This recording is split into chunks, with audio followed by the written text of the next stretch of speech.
Hello there, I'm Lloyd Evans and you're watching the John Cedars channel from the bunker, and in this video we absolutely must talk about the September 2020 Watchtower, which is just up on jw.org. Towards the end of this particular issue of the Watchtower, it has some very interesting language about apostates. Now, as you can probably tell from my t-shirt, I shamelessly identify as an apostate of Jehovah's Witnesses. Now, I don't subscribe to the sort of stereotyping that Watchtower attaches to that word, and we're going to see an example of that later on in this video. I subscribe to the dictionary definition of apostate, which, depending on which definition you consult, simply means someone who leaves their religion. So I have left the Jehovah's Witness religion. The reasons for leaving are my own reasons, and I consider them perfectly defensible. But it should be obvious that leaving your religion is not a crime. In fact, Jehovah's Witnesses rely on people leaving their religion to join the Jehovah's Witness religion. So apostasy is perfectly fine so long as people are apostatizing from a religion to join the Jehovah's Witness religion as far as Jehovah's Witnesses are concerned. I just wanted to get that out of the way in case there are any Jehovah's Witnesses who are watching who are probably fearful of me as an apostate. All I would say is watch the video and reach your own conclusion as to whether I fit the stereotype that's being described in this September 2020 magazine. Now, there's two paragraphs we need to look at. Paragraph 7 on page 27 of the magazine describes apostates towards the end. It says, he, or Satan, attempts to intimidate us through peer pressure or persecution so that we will stop preaching, and he tries to entice us to listen to the falsely called knowledge of apostates so that we will abandon the truth. Now, I've actually got prepared my New World Translation. I think it's useful to look up these verses, to be honest. I don't know whether many witnesses will be looking them up. I certainly intend to. 1 Timothy chapter 6, verses 20 and 21 says, Timothy, guard what has been entrusted to you, turning away from the empty speeches that violate what is holy, and from the contradictions of the falsely called knowledge. By making a show of such knowledge, some have deviated from the faith. May the undeserved kindness be with you. Now, as should be obvious, this verse is not and cannot be talking about the Jehovah's Witness religion, which, depending on how you want to classify it, was founded in 1879 or thereabouts by Charles Taze Russell, albeit at the time it wasn't called Jehovah's Witnesses, it was called Bible Students, and Bible students are still around, and that's a whole other long and tedious story. Nevertheless, Jehovah's Witnesses are a relatively new religion. You could even call them a modern religion. So clearly when Paul is writing here, he cannot be describing Jehovah's Witnesses. He's describing his version of Christianity, or you might say early Christianity, which Jehovah's Witnesses claim to have a monopoly on. It's also interesting that Paul talked about contradictions.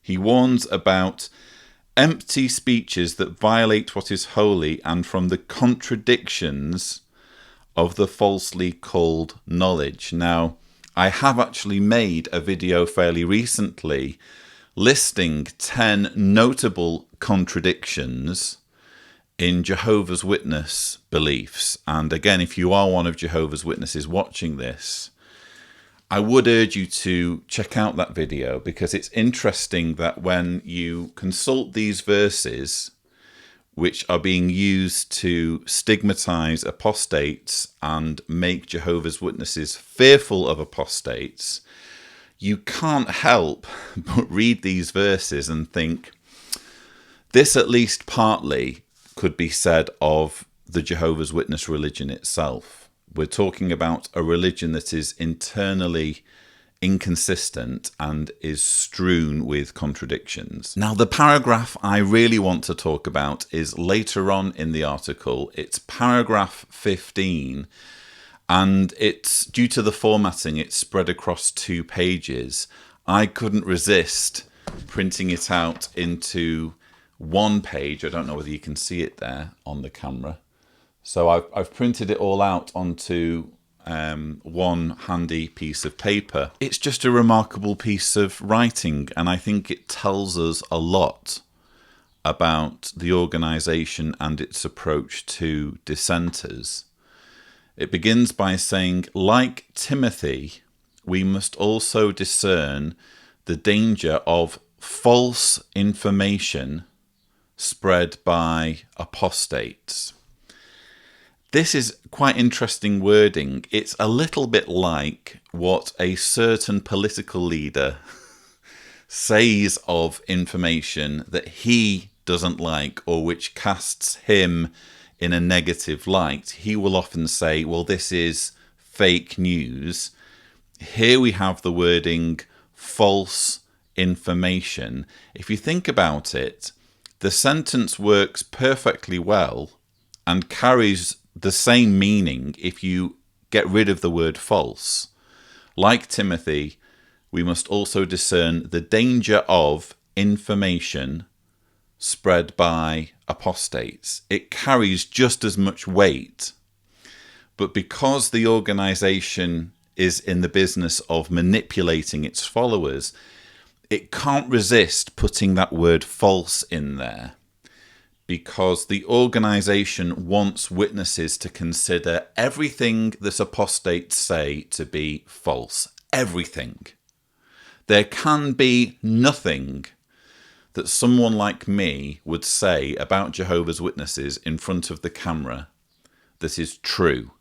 So therefore, they've made the decision on behalf of 8.5 million Jehovah's Witnesses that this information is all false, and they're wanting to make that clear. They are not dignifying Jehovah's Witnesses with the intelligence to actually examine the information themselves and reach their own conclusions as to whether it is true or false. They are doing the thinking for Jehovah's Witnesses and saying, no, we've decided all of it is false.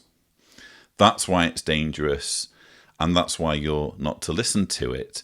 Let's look up these verses again. 1 Timothy chapter 4, verse 1. However, the inspired word clearly says that in later times some will fall away from the faith, paying attention to misleading inspired statements and teachings of demons. Again, this simply cannot be talking about Jehovah's Witnesses. If anything, as we've already discussed, there is reason to at least consider the possibility that Jehovah's Witnesses have apostatized from the Bible's message, because in the previous verse it mentioned contradictions. You need to be wary of contradictions in what apostates are saying. Well, Jehovah's Witnesses have contradictions in their own teachings. And then 1 Timothy 4 verse 7 says, but reject irreverent false stories like those told by old women. Someone has a problem, apparently, with old women. On the other hand, train yourself with godly devotion as your aim. So I guess that says a lot, doesn't it? about the writings of Paul, because let's not forget, Paul wasn't Jesus. Paul was a follower of Jesus, and there are notable differences between the message and the narrative and the rhetoric of Jesus and that of Paul. Jesus didn't have anything to say about homosexuals, for example. Paul had lots to say against homosexuals. Jesus had only ever positive things to say about women.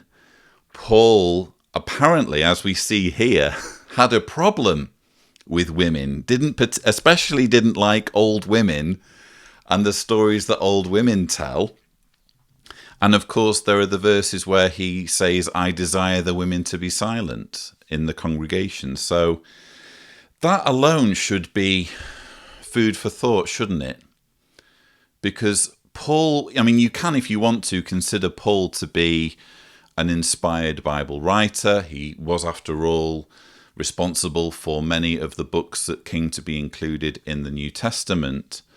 But it should at least prompt some research and some thinking as to whether this isn't simply a case of Paul declaring his understanding of Christianity to be the true understanding, and warning Timothy, who was kind of his sidekick, to ignore anyone who was saying negative things about Paul. And again, given how controversial some of Paul's views were, undoubtedly, it's no surprise that people in the first century, assuming Paul existed and was a historical character, it's no surprise that there would have been people who had negative things to say about Paul. But let's continue with our Watchtower paragraph. For example, they might try to spread false stories about our brothers or raise doubts about Jehovah's organization. You'll see that I've highlighted the words false, or where the word false has appeared in the early parts of this paragraph. Again, it's because the paragraph works just as well if you don't have false. They've inserted certain words because they're trying to manipulate basically the reader. So they could have written, for example, they might try to spread stories about our brothers or raise doubts about Jehovah's organization. They have to put the word false in because, again, they're trying to give the impression that there can be no stories, there can be no information that isn't false if it's being spread by an apostate. Do apostates, we might ask, spread false stories about our brothers or raise doubts about Jehovah's organization? Well, what I do as an apostate is share what I know. A large part of what I know is actually based on the organization's own writings and publications. And it's quite interesting that at the moment, Watchtower is suing an organization called the Truth and Transparency Foundation, which operates the website faithleaks.org, which hosts the files that you can access on avoidjw.org. So, for example, if you wanted to do your own research on the writings of Joseph Rutherford, or the writings of Charles Taze Russell, or the many publications printed before what's available on Watchtower Library, you'd need to go on avoidjw.org. It's not made available by the organisation. They don't want you to read it. The evidence that they don't want you to read it can be found in the fact that they are suing the one organisation currently that is saying everyone should be able to access this. Albeit they are suing the organisation based on a certain number of videos that they claim are copyrighted. But again, these are videos that are supposedly spiritual food that have been designed to benefit people. They just don't like other people sharing spiritual food without the organisation putting their spin on it and dictating how it should be interpreted and received.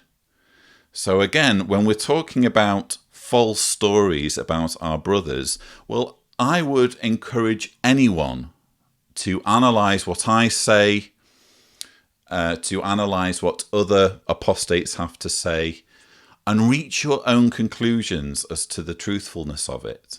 I'm quite happy for people to do that. The same cannot be said of the organisation. They do not want you to question what they have to say.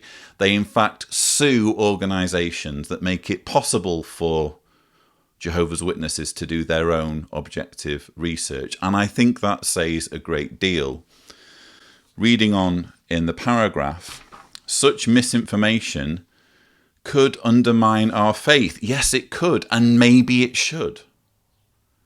If you're not in the right religion, if you're in a version of Christianity that is riddled with contradictions and that has in fact deviated from what's in here, maybe you should lose that particular faith. Maybe you should find another way of exploring your spirituality or believing in God or not believing in God. Maybe there are alternatives to blindly following whatever a New York-based organisation tells you.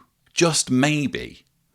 And again, you'll only reach those conclusions by doing the objective research into the organisation's own literature. And believe me, I know what it says. As you can see, I've got quite an extensive collection of it. And it turns out, because I do get asked, why do you have, Lloyd, why do you have all of the publications? Well, it's because it turns out nothing is quite as effective at debunking Jehovah's Witness teachings as what the organisation themselves have printed in their publications over the decades. So I consider this collection of materials to be kind of the vaccine to the indoctrination that is thrust at witnesses and which they, again, are not allowed to question. And they're certainly prevented from delving into some of the older publications which prove beyond a doubt that it is in fact a man-made organisation. We must avoid being fooled by this propaganda.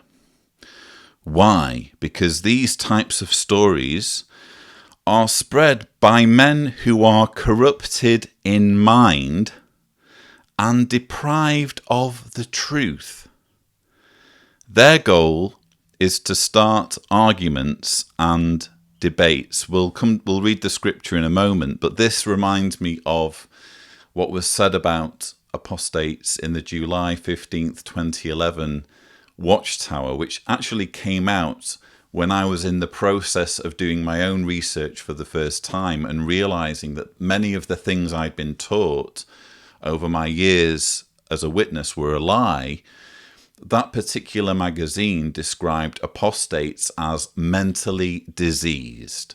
If you deviate from what the faithful slave is teaching, if you stop believing the Jehovah's Witness religion, you're mentally diseased.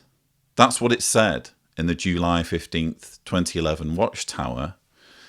Similar language here. Apparently you're crazy. There's something wrong with your brain. You are corrupted in mind if you go from being a Jehovah's Witness to not being a Jehovah's Witness.